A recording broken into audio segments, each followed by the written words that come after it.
Tony, this is Matt. Just what was it like just having an offensive game where it seemed like everything really was clicking for you guys? Just so happy for our players.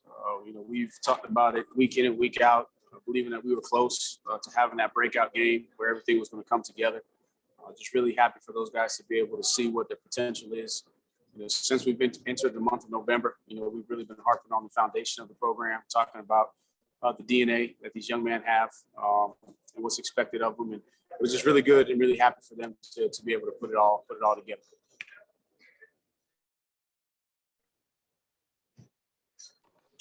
Tony, did you feel like going into the game that you guys could control the line of scrimmage up front and have a lot of success on the ground? I felt like we matched up well. Obviously, they're very well coached. It felt like inside wise, they're not quite as big as what we've seen in some of the previous games. But I was really just kind of comparing it to Pittsburgh, and I thought that we did a good job in the trenches in Pittsburgh. Thought their D line was similar to what we faced at Pittsburgh.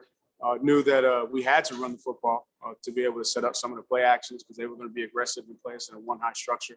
So it was good. So definitely, I know I was asked a question last week if I was concerned. Wasn't concerned if the guys played to their potential. So I felt like if we played to our potential, we'd at least have a chance to be effective running the ball. But the communication was really good, man. The backs ran hard.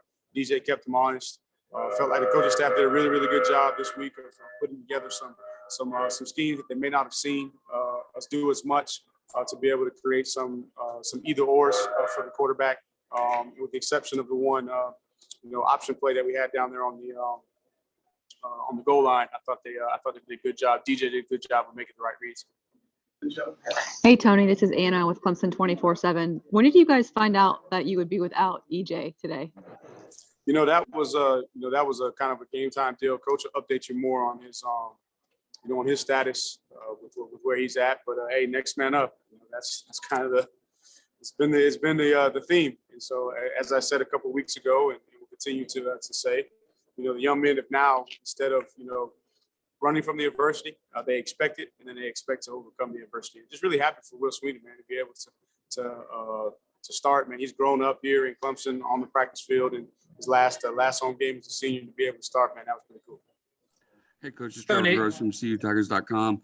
The touchdown by Davis Allen, you added a wrinkle to the jumbo fridge package with Shipley there in the Wildcat formation and the little jump pass. When did you come up with that in practice, and how long have you been working on that?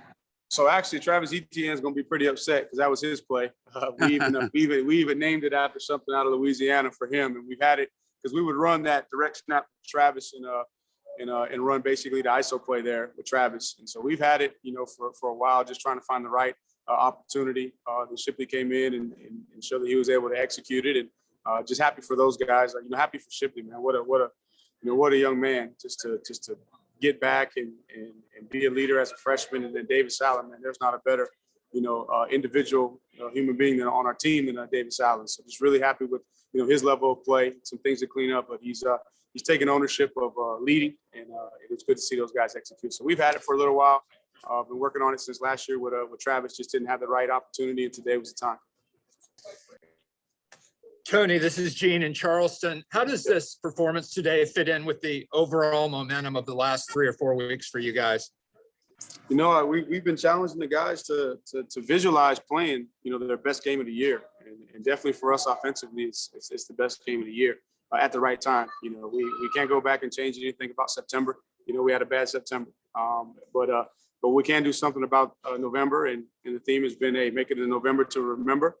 This is when championships are won, and we get at least to play for a state championship next week and put the orange pants on. So, that's been the focus, and this is good momentum. But we got to make sure that we capture the moment too, and make sure that we put our confidence in how we prepared to be able to play the way that we did, not thinking that's just going to carry over. So the guys will celebrate it for tonight. They'll have a day off to rest tomorrow, and when we come back on Monday, it's going to be Mental Monday. We're putting that behind us, and we're figuring out how we can replicate that week of preparation so we can go play an even better game down in South Carolina. That's the challenge to our guys. Tony, this is Larry. Normally, y'all are offensively, it's more sort of take what the defense gives you in terms of how they're aligned. Can you remember the last time you guys were able to forcefully sort of pound the run, even against a defense is sort of geared to numbers wise to stop it. Right. I just felt like the guys. That's a tough question to remember. Last time, you guys know how I am. I move on and I'm focused on day to day, week to week. But what I think it was is again, the coaching staff did a good job of putting together some side plays that kind of neutralize the numbers. They're an 8-man front. They're going to have an extra guy, so you got to pick up a hat. We had some either ors for the quarterback, and I thought DJ did a good job. So we were able to get the ball in space. I felt like we got the ball in space. That was the one area, because when you watch Wake Forest in preparation, when you look at the numbers defensively, it didn't match up to what you saw on film. And so we knew we were going to have to get the ball in space. And really a lot of the yards came from balls in space and somebody missing a tackle. So that was kind of the plan, to be able to, go sideline to sideline with the run game and then be able to go at them and just mix it up. So the guys owned the plan. They were prepared. They had the right mindset. They had the right passion. They had the right level of energy and focus to be able to go out and just execute at a high level and see what their potential could be, when they put it all together. Coach, DJ's mobility was obviously limited, but didn't allow a sack today. How important was it for the offensive line to give him a clean pocket and keep him on his feet? Correct. That was the challenge. That was the challenge to the offensive line and to the running backs and the tight ends and everybody that protects. Man, that's our captain. That's our quarterback. Man, let's keep him upright. Let's make sure that and if you keep him upright, then he's going to make the plays that are going to put us in position to win the game and then come around him. And so what you saw is a quarterback that had a supporting cast that really, really supported him. And DJ, man, I'm so proud of DJ because he's been under more scrutiny than probably anybody in the country. And the young man, and he's got a knee. He's been playing through a knee. He won't make no excuses. He prepares week in and week out. So my challenge was to everybody on the offensive side of the ball, man. Let's go protect our quarterback, and that's where it starts. And so we can protect your quarterback in the throw game, and then you can run the ball. Then you set up some of your move the pocket stuff, and so it was good to see that the offensive line, really, really came together today. Had the cohesion and the chemistry to be able to run and protect. Tony, this is Grace from the Athletics. Yes, Speaking of DJ, just those 3rd and 8s with those big time throws to Bo. What was your vantage point of both of those? The last one there, man, it was a beautiful, beautiful ball. And actually they were basically bringing a max blitz. And so they were bringing both their inside backers and they were bringing their safety. So we had to get the ball off before the safety got there. We got the coverage. So it was actually a kind of a look play where we were trying to decide, if we wanted to run it because it was really, geared for man coverage. We saw the man look, Bo won on his route. Man, DJ put it in a position where only the receiver can catch it. The receiver makes a one-hand catch. Unbelievable. And then the previous one, we're hollering, hey, tuck it and run. And, he finds a way to escape in the pocket, gets the ball up to Bo, and he makes a big play. And again, that's just a testament to the competitive nature of DJ and his heart and his desire to win. Coach Elliott, Rob Gilchrist, WCRS. Just looking over the stats, incredible day, just almost a complete game. What are your thoughts on the 3rd downs? Much better than previous games, 7 of 11. What do you credit that to as the game went on today? Well, I think it was just the rhythm. You're in the rhythm of the game. Calls were similar to ones we've had in the past. It's just all about execution. When everybody's on the same page, offensively, then you have a chance to move the chains. And I also think too, we stayed ahead of the chains decently today. Then we kind of mixed it up and ran the ball in some situations where they may not have expected us to run the ball and had a little bit of success there. So it just starts with when you can stay in rhythm. And then that momentum builds throughout the course of the game. You have a better chance of being successful on 3rd down. When you're playing choppy and you're out of rhythm, you're going to be out of rhythm on all downs. But when you're in rhythm, you have a chance to be in rhythm on 3rd down as well. Hey, Tony, it's Anna again. Yes, ma'am. How good was it to see the play of the interior offensive line, especially today, after, I guess, the leakage last week, and especially in the run game too? Man, they were challenged. They were challenged all week long. Challenged, in their meeting room. They were challenged in the team room in front of their teammates, both offense and defense, to play better. We knew we had to play better because they do a great job at Wake Forest of coaching up their guys to play their scheme, and their scheme involves a lot of picks and twists, especially between the 2 interior D tackles. We were going to have to catch movement. We're going to have to be able to identify them. Then you got to transitions, because sometimes instead of them moving around, they vertical push on you. So that's a different technique you got to be prepared for. So just happy for those guys. Happy for Trotter to get in there and to get another start at center. Felt like that was the best combination going into the game, and the guys took pride in that, and they went out and they performed. Hey, Tony, this is Chris Idell from Hermiston Radio in Baltimore. Congratulations on the win today.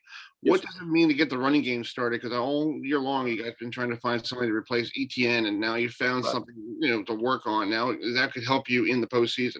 Right. Well, with the exception of last week, I felt like, over the past several weeks, that's been probably the most consistent area in offensively. May not have had the overall rushing output, but we've been efficient and effective, with the guys in the run game when we needed it.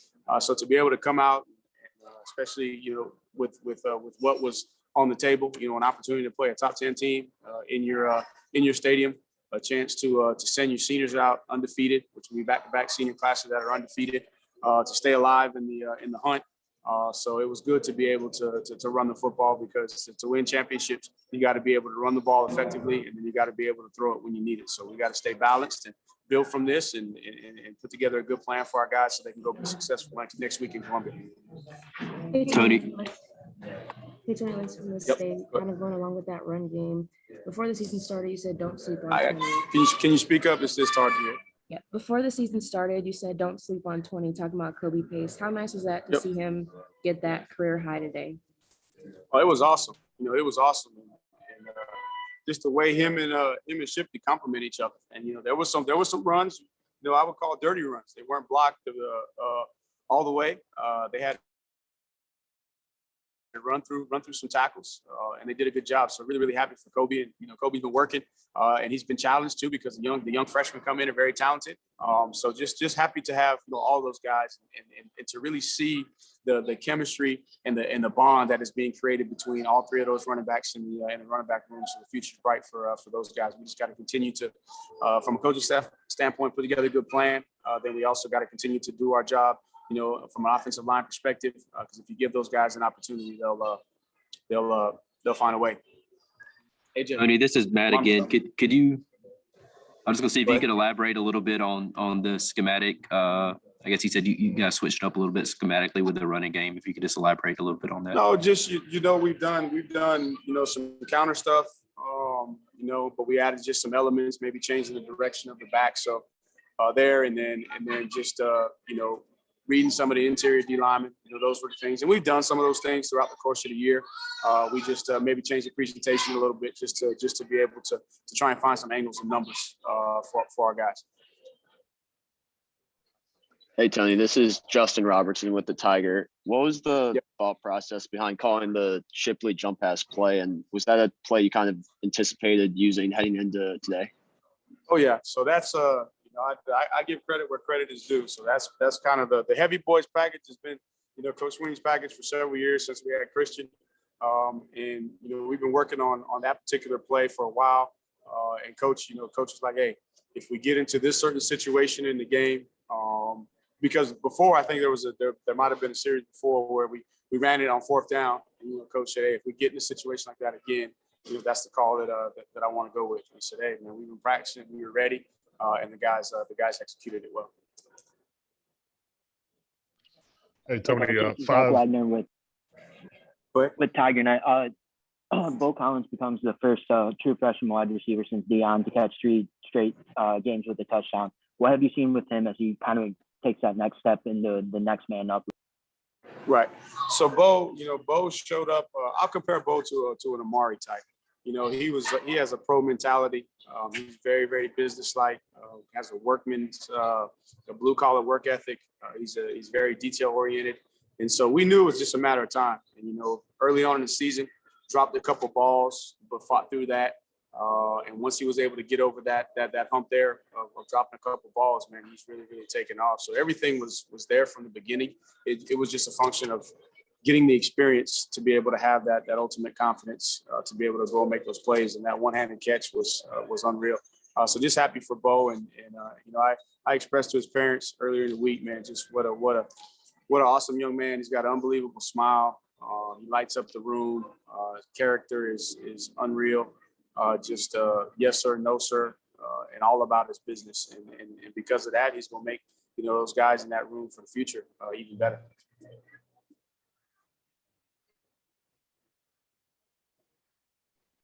Tony, Larry, again, can you describe the emotions immediately after DJ's fumble and then it turning right back around when the defense produces that turnover right after?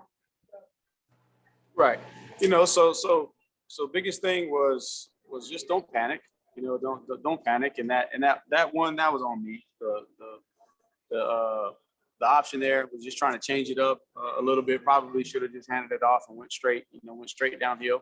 But we had some success getting the ball on the perimeter. So that was more on me than DJ.